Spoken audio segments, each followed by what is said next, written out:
Welcome to Books for Success. Today, we're delving into the wisdom within The Virtue of Selfishness by Ayn Rand. The Virtue of Selfishness is an argument in favor of self-interest and capitalist economics. At the time of its publication, it was a bold and original assertion of a new moral creed. This daring work is sure to challenge many deeply held ideals. Before we begin, subscribe and ring the bell for notifications if you want to keep receiving the knowledge of book summaries about health, wealth, love, psychology, and much more. Don't be shy about dropping your book suggestions for us to summarize. Also, you can use this video as an audiobook summary. Let's grow and succeed together. What's in it for me? Discover why selfishness might be praiseworthy after all. Ayn Rand, The Virtue of Selfishness, a New Concept of Egoism. Narrated by Rosalind Tordesillas and Thomas Florio. Do you think the words selfish and moral are opposites? Most people would argue that they are. If you act selfishly and only in your own best interest, you're certainly not acting morally, right?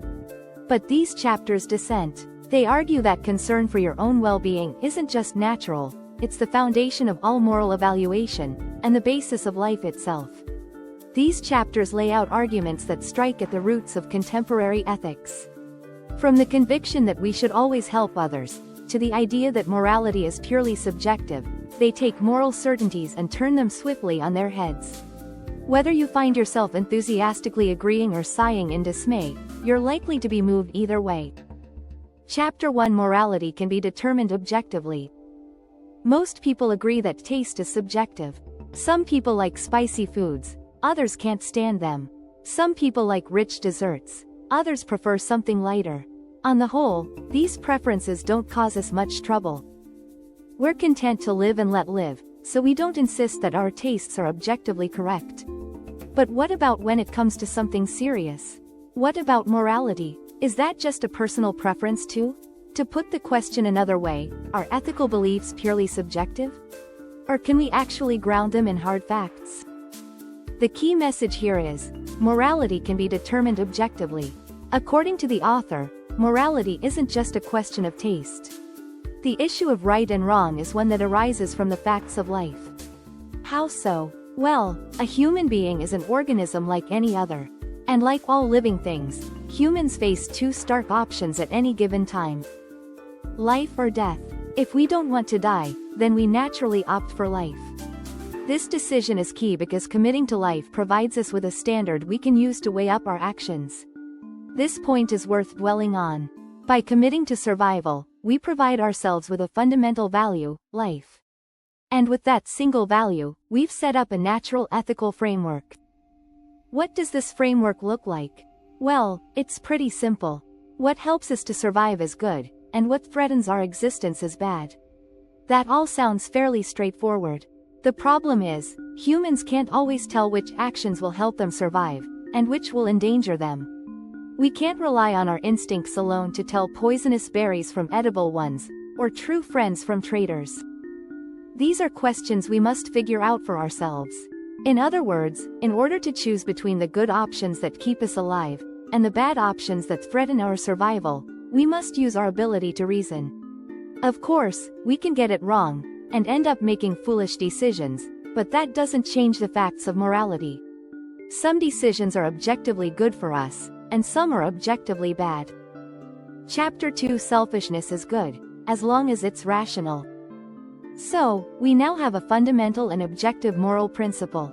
As we just learned, since we are committed to life, anything that preserves our life is morally good, and anything that endangers it is morally bad.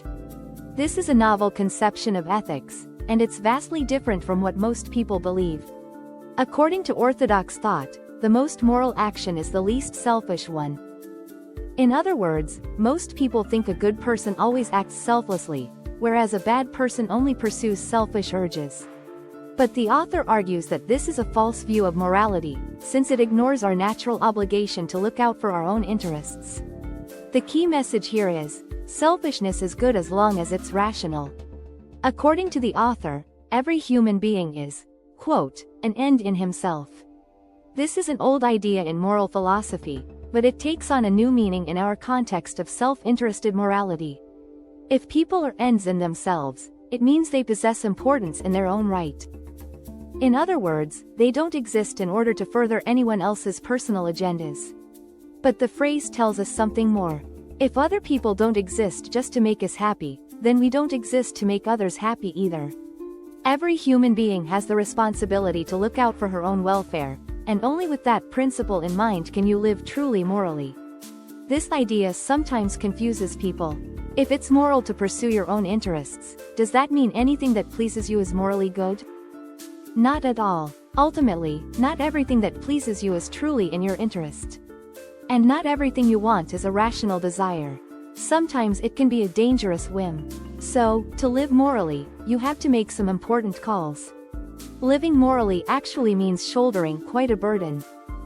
It also means making use of your ability to reason.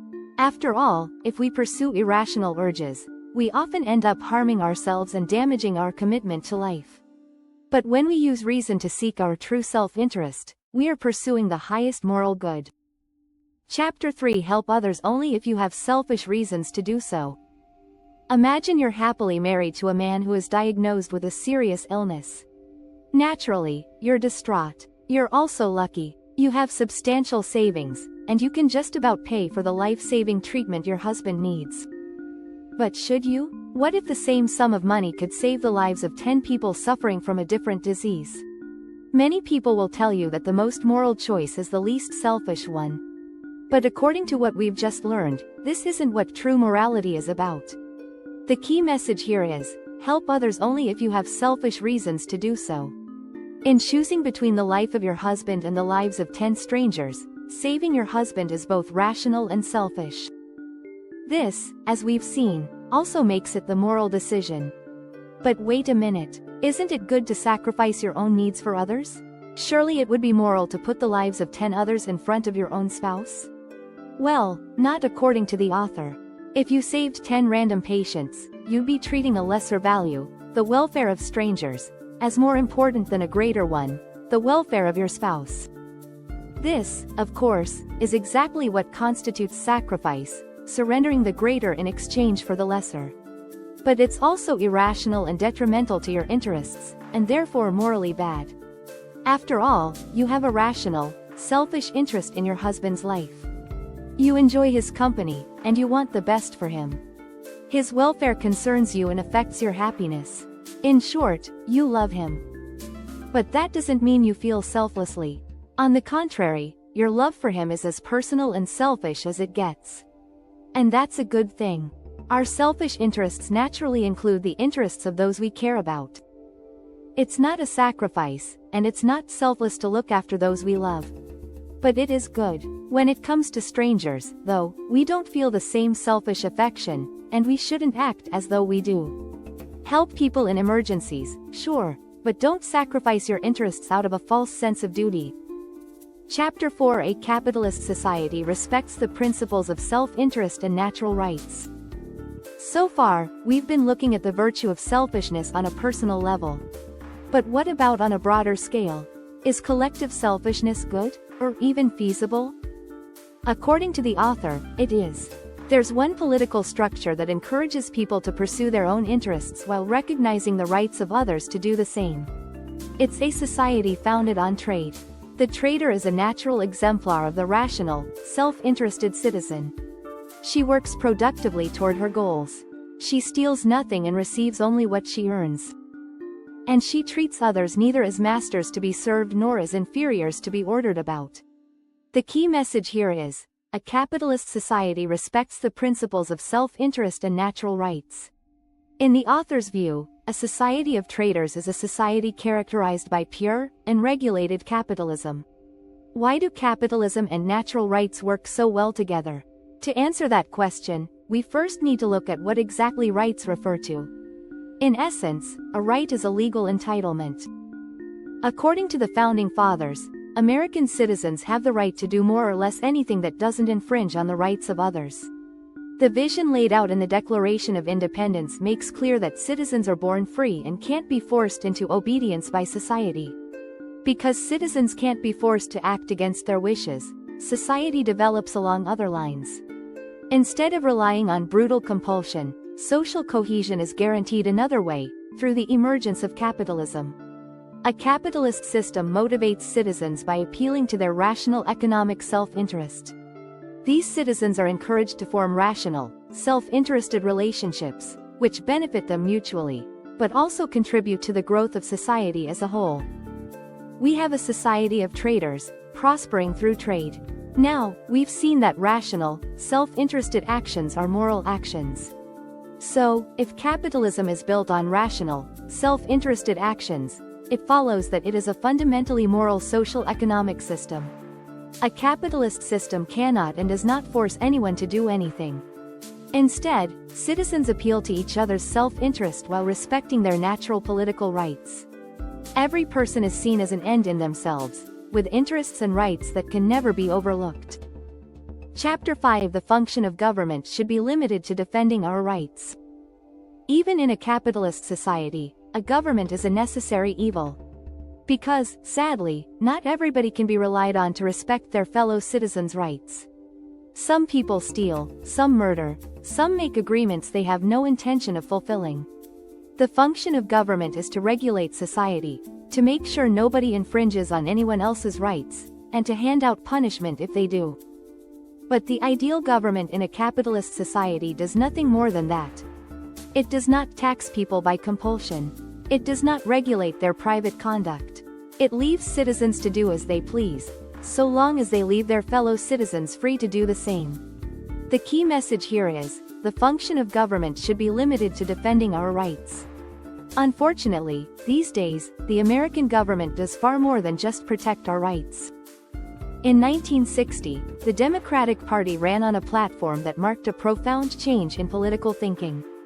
Previously, Americans' rights had consisted merely of freedoms, like the basic rights to life, liberty, and the pursuit of happiness.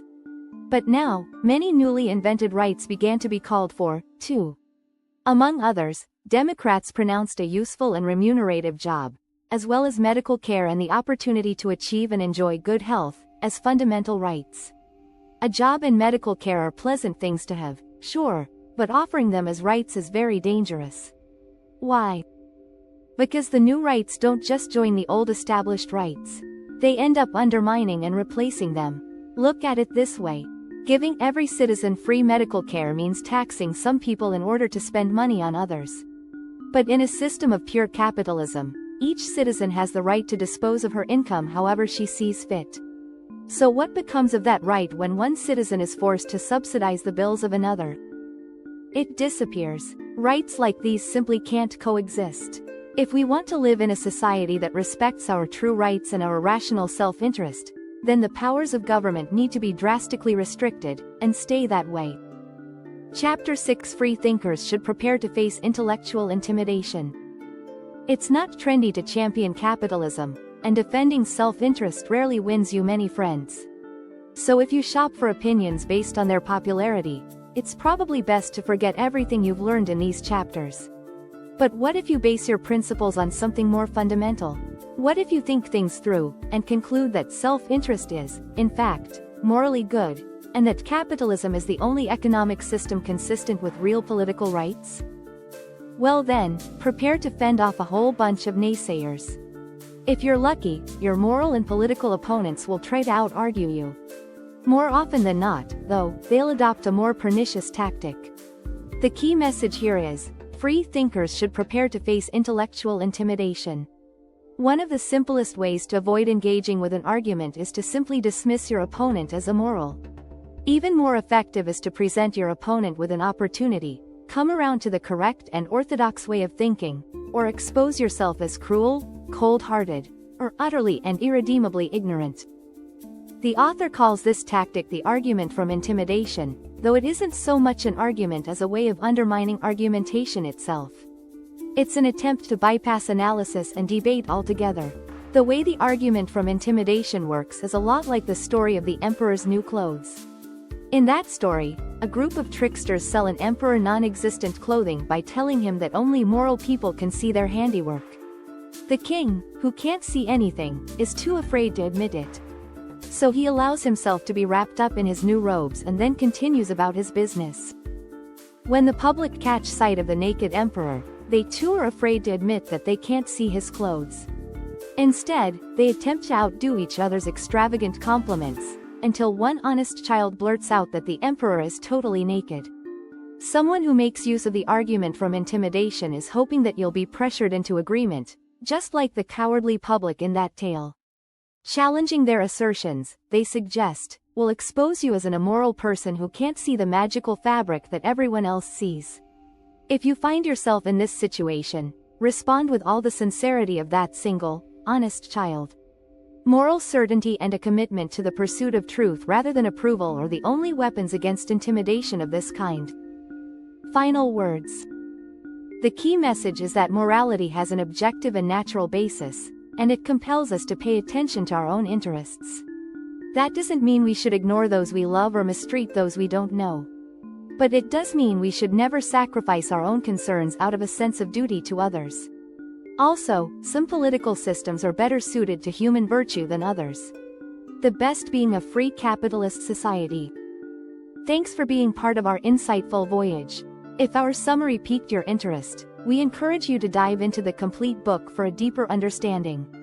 Don't forget to like this video, subscribe for more content if you're new here, and share it with others who might find it valuable.